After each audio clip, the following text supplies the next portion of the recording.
Yeah, I've written a lot over the years. I've written 3 books in this field. The first one I actually wrote out of a NASA conference right after the Challenger disaster. I was a consultant to them for a year in their quality and the quality conferences. And so I put together data from 600 companies about how did high performance groups score? In other words, a group that was being highly productive, qualitative, and incidentally, as I indicated before, that almost always meant a good safety record, a low absenteeism. Those people, we traced how they scored, and then we traced when there was a low performance on our instrument. It was a 137 question instrument. We sold to 600 companies. John Scherer and I developed it. When there were low scores, we would call them up, we'd find out things. And so I developed these 25 factors that are high performance versus low performance. And I presented them in a NASA quality conference. And that's what this book came out of. Has a lot, in chapter 3 is just loaded with practical suggestions of what you do to lift all 25 of those factors.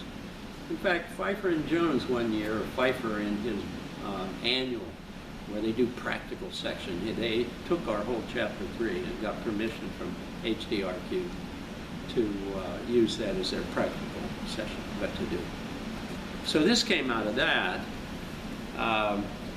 This one came out of a lot of cross-functional work with Aldous on PageMaker, 6.0.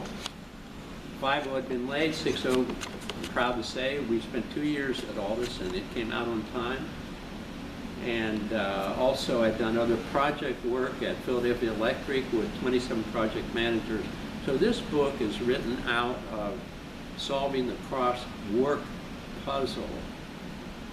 How to work in a matrix organization, how to do project work. And it has short stories in it that go along with the text. I had a friend, great actor, black and white photographer, died too young, but he helped me with these short stories. And, but this one is for project management and matrix. And then my most recent book, which is a revision of an earlier book, the earlier book is called The Authentic Leader, but this one is called Cultural Change in Organizations. Now what I really like about this book, and really am proud of, is that it is the true story of an OD intervention. And I turn it into 9 steps, and they don't always follow that way. I think it's notable to know that the T groups don't happen until the 8th step. That is, there's a whole lot happens, and T groups are done in the context of an intervention. But if anybody really wants to know, not a philosophy of, even though philosophy is here, but you want to know, what does somebody do? Now it's written fictionally, and it places, I'll admit, it's a bit corny, but nevertheless, the first 3 chapters do tell people what to do. Not just a philosophy of what to do. Now, chapter 4 starts to get more into theoretical, and here I actually have studied. I studied groups. Let me see if I can find that here. I studied groups that were, yeah, here it is. We called them stages of autonomy.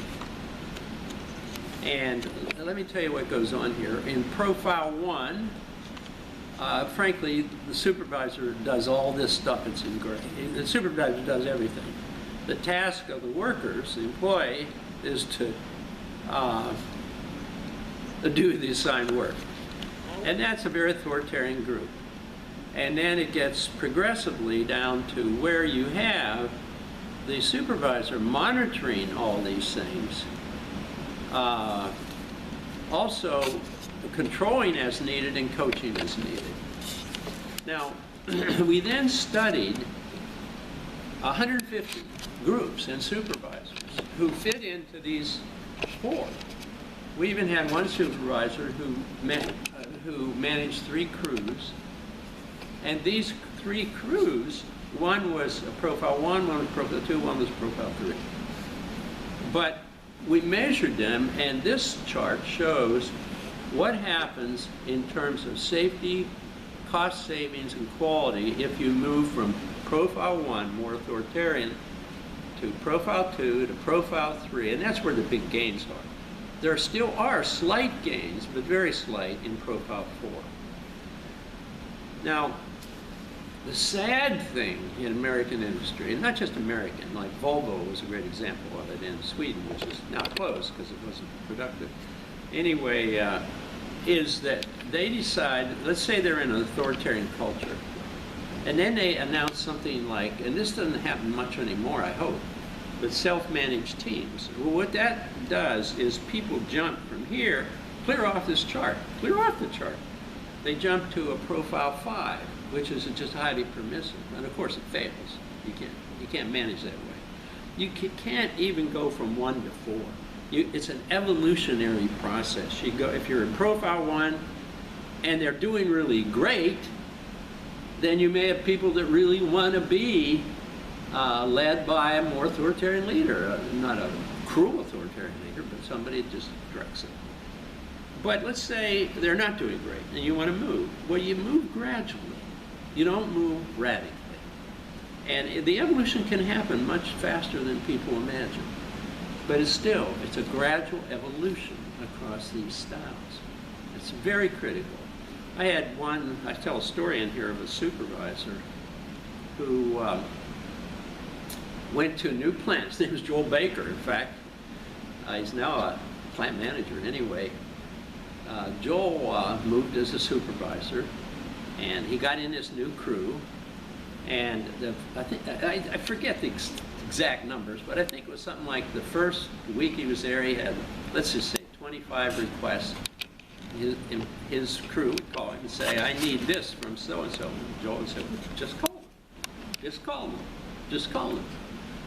It took about a week till he was hardly getting any phone calls from them, because he empowered them to go after their own resources rather than through him. Mm-hmm. See, he moved them radically from a profile 1 to even perhaps a profile 3 group, just simply by his behavior. He didn't announce, we're going to move to, we're going to be a new thing, new program, nothing like that. He just managed it. Anyway, I do love this book.